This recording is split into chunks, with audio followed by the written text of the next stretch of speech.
Have you seen these videos? Holy shit! А кто это на нас смотрит? Ты смотришь на меня. Черт, чё за... I think someone's following me. Squidward. Oh my god, what the...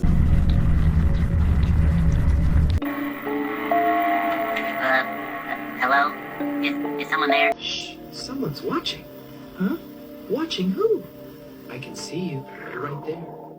These types of videos have been popping up all over TikTok within the past week, and the craziest part? Well, they are all entirely AI generated, created using a new AI video generation app called Sora 2. But why is this even a trend? How exactly are these being made? And how come TikTok has been absolutely flooded with these disturbing AI creepypasta recreations? Well, even though this trend is less than a week old, the rabbit hole down this mystery is already quite strange and leaves a lot of questions unanswered. So that's why I spent the time to try and find the source of where this trend came from, all while also analyzing the various videos regarding these AI creepypastas. So if you guys love creepypastas or any digital horror, then make sure to subscribe. But first, what exactly is this trend?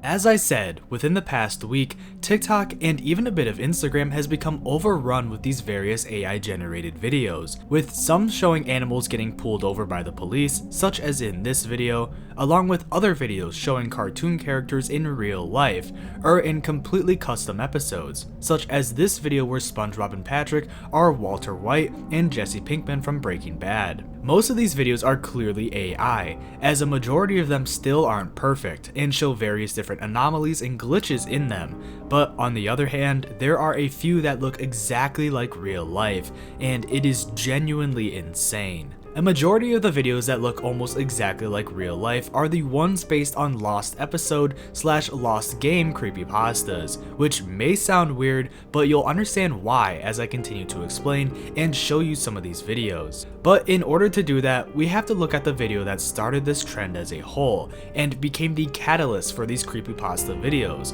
along with go over what a lost episode / lost game creepypasta is, just in case if someone watching the video doesn't know what it is.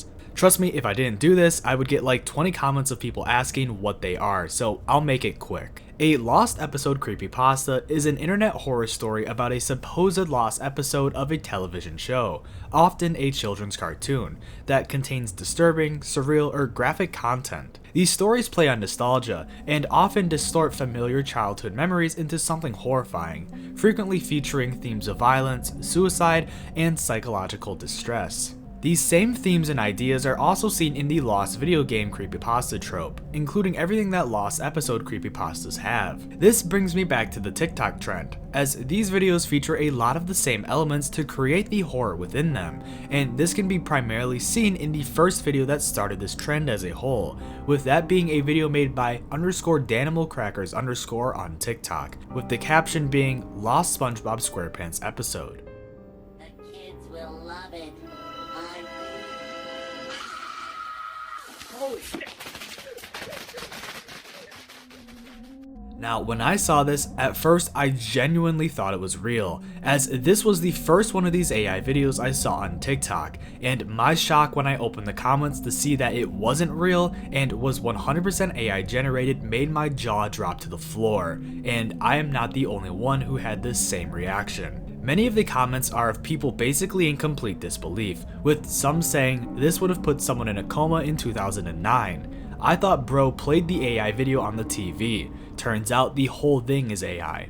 We're doomed, and I am getting scammed in 20 years, which unfortunately I think will be reduced down to 5 years, because how the hell does this look so realistic? Well, I don't know the exact answer to that question, but this realism is what made this video blow up and hit 1 million views within the first day of posting, which honestly makes sense, especially when looking at the amount of engagement it got. This video's success, along with the fact that it is one of the most viewed videos a part of this trend, meant that sooner or later, more videos inspired from this specific SpongeBob video would appear, and almost instantly, they did. With already dozens of videos recreating this lost episode creepypasta trope, along with others, it's no coincidence to say that these videos are resonating very well with TikTok and are continuing to shock viewers with each new video posted, as sure, some of them don't look very good, but others look just as realistic or even more realistic than the one posted by Danimal Crackers. The reason I believe these videos are blowing up are for a few reasons, with obviously the main one being because of how lifelike they look and how insanely real they feel. But I also believe it's because of the cultural significance behind it, especially to Gen Z and people who grew up on creepypasta. Seeing these videos, especially with how uncanny some of them are, really immerses people into it, especially to people who don't realize it's fake, as it did with me. As I said, when I first saw the video we just looked at, I thought maybe it was a lost episode until the jump scare happened. But still, even then I thought it was just an edited video that someone made. So it's no surprise that this immersion and realism would make us all fall for something like this again, even though we aren't as gullible as we were as children. Also, the fact that these videos are slightly disturbing, along with nostalgic in a way, helps to build onto that immersion, basically transporting us back to the late 2000s and early 2010s, when we were kids, to help use that nostalgia against us to make the videos even more scary. This can be seen in various other videos, which I want to look at real quick, as I feel they replicate that exact same feeling, all while continuing to spread the trend even more online. Plus, I just kind of want to show you guys what exactly these videos look like and how crazy this AI is, because it's just genuinely unbelievable. So here are some more videos. And that's how you flip a patty, Patrick. Whoa! Oh crap! No!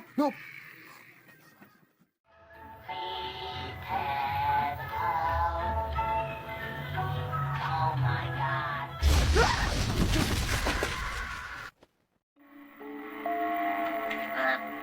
Hello?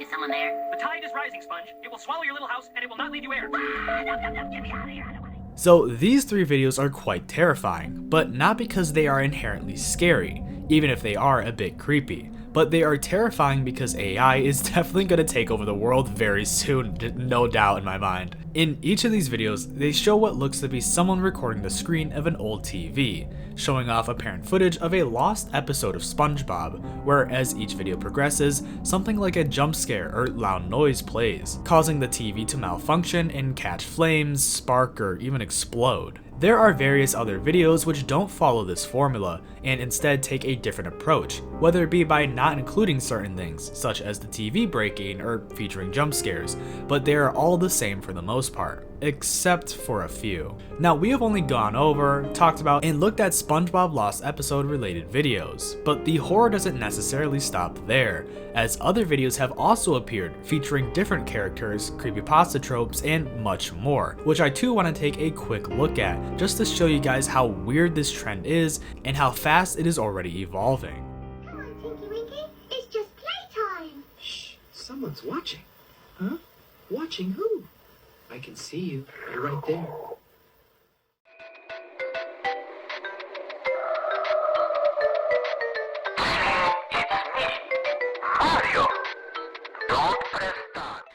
I'm sorry, Chef Pee-Pee. I'm sorry, Chef Pee-Pee. I didn't mean it. I'm sorry, Chef Pee-Pee.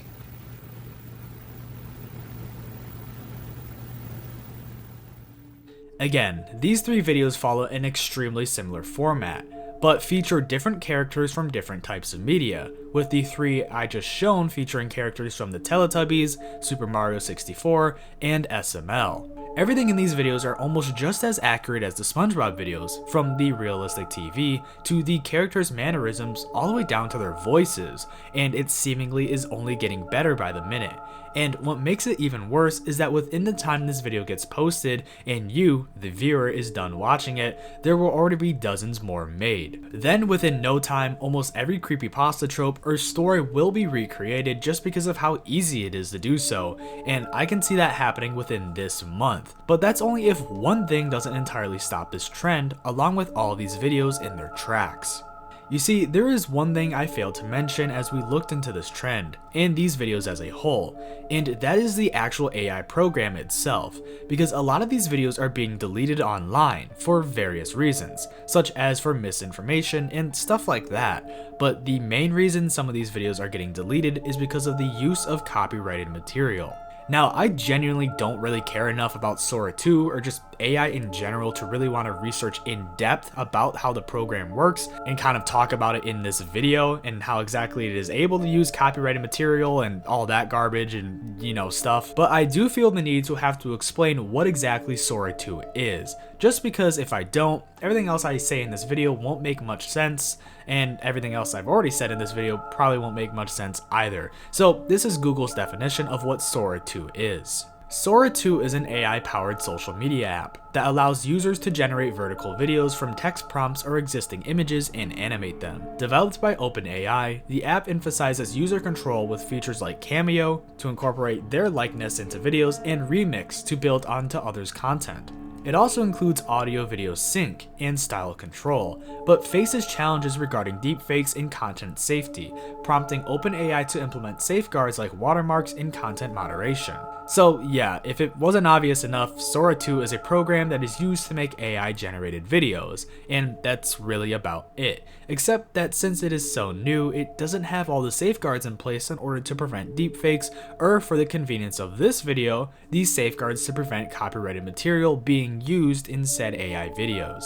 This will probably cause various issues, lawsuits, and mass deletion of content using said copyrighted material in them, as even though some of these videos can still be claimed as fair use, or even if some of them aren't making any profit, this still can lead to all of these videos and Sora 2 getting absolutely sued into the ground, especially since Nintendo loves to do that for people who use their IPs without them knowing, and since videos are being used and made of Mario and other characters owned by Nintendo, I don't really see it ending up too good for Sora. So with this in mind, then, well, where does this leave these creepypasta videos? Where does this leave this whole trend as a whole, and what is next for the future of Sora 2? Well, I think the answers are quite simple, and are honestly bound to happen regardless of if Sora 2 gets sued or isn't allowed to use copyrighted material anymore. And I think that people are going to continue to make these videos. Unfortunately, due to the amount of these videos being made, it's inspiring other people to set aside their own ideas and creativity in order to just have AI make it for them. Seeing these recreations of popular creepypasta tropes is amazing and is unlike anything we have really seen in the past couple years, which is why it became so popular. But why did it take so long for content like this to be made? All of these videos we looked at could have easily been made by a person or a team of people, as these videos are so lifelike that they literally fooled me along with tons of other people into believing they were real videos. It's sad that instead of people using their own creativity and making these videos themselves, they instead now just do it because AI makes it easier, which takes away the whole point. Sure, back when AI looked way worse and looked way more dreamlike, I guess that could have allowed for more spookier videos and made them more uncanny and stuff. But now since it is almost one-to-one with real life, what's just stopping people from getting out of their houses and recreating it themselves and just making it themselves? Regardless of whatever happens with Sora 2, whether it gets sued or remains as normal, I still believe that these videos will continue to be made, and eventually we'll have people making these videos without AI, just like the good old days of the early 2010s creepypastas. So even if you are for AI or are against it, I am sure you can see both sides of this, and see how though these videos might allow new generations to experience classic creepypasta, it also takes away everything that made classic creepypastas scary. Seeing pictures of Jeff the Killer or watching videos of cursed video games, those experiences were way more terrifying due to the fact that as a kid, or as someone who can immerse themselves in these stories, they just felt more real. Because these images, videos, and ideas as a whole came from a person and are inherently real, and not made by AI. And with that thought in the back of your mind, it just made the horror and terror behind it just way more immersive, and really made you feel like this could be a real thing, or a real story, or a real picture or video, and just it helped immerse the viewer, storytime reader, or whatever you want to call it, into the content. So, quick update for everyone, I'm recording this after the fact because apparently it seems like Sora 2 has actually stopped the generation of copyrighted content. I can't really find any news articles online, and since I haven't ever used Sora 2 and will never use Sora 2 in my life, apparently it seems like from a couple TikTok comments that you're not able to generate copyrighted content anymore. I guess the copyright holders or the people that, you know, have the copyright for SpongeBob and, like, you know, Nintendo and stuff like that, they can file takedown requests so they don't absolutely get sued and all that stuff. So it seems like there isn't going to be any more of these creepypasta videos or anything like that. At least not like the SpongeBob ones or the ones that have copyrighted material in it. So maybe we'll see like Jeff the Killer and stuff, but it doesn't seem like it seems like it's over for this trend already. Seems like it's banned. So yeah, I had to include that in because it's kind of a very important update and detail that I didn't want to miss. So yeah, seems like it's no more copyrighted material. So let me know what you guys think about this in the comments and what you guys think about this whole trend as a whole. And if you like your creepypastas made by man and not by a robot or AI, then on screen are a few of my other creepypasta related videos, which I think you will enjoy.